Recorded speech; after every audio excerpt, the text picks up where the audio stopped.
ஒரு நாட்டின் தலைவன் இனம், மதம், மொழி என எந்த ஒரு பிரிவினையும் இல்லாமல் பலதரப்பட்ட மக்களால் ரசிக்கப்படும், விரும்பப்படும் இந்த தசாப்தத்தின் ஆகச் சிறந்த அரசியல்வாதி நம் இலங்கை நாட்டின் தற்போதைய ஜனாதிபதி அனுரகுமார திசாநாயக்க.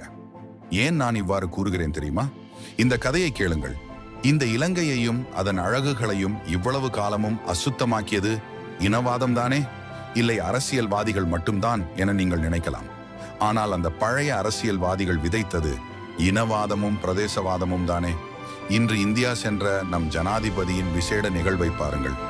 இவ்வளவு காலமும் இலங்கை நாட்டை சார்ந்த எந்த ஒரு ஜனாதிபதியும் இந்திய நாட்டுக்கு விஜயம் சென்றால் அங்கே ஆர்ப்பாட்டம் என, போராட்டம் என அரசியல் கட்சிகளினது நிரட்சி நிரலானது முழுதும் எதிர்ப்பை நோக்கியே இருக்கும். ஆனால் இன்றைய தினம் எந்த ஒரு ஆர்ப்பாட்டமும் இல்லாமல் ஜனாதிபதியின் இந்திய பயணமும் ஏனைய நிகழ்வுகளும் சிறப்பாக முடிந்திருக்கின்றது. பூகோள அரசியலில் இலங்கை நாட்டின் முதன் மாற்றம் இன்றைய தினம் ஆரம்பித்திருக்கின்றது என்றும் நாம் மனங்களை ஆரவாரப்படுத்திக் கொள்ளலாம்.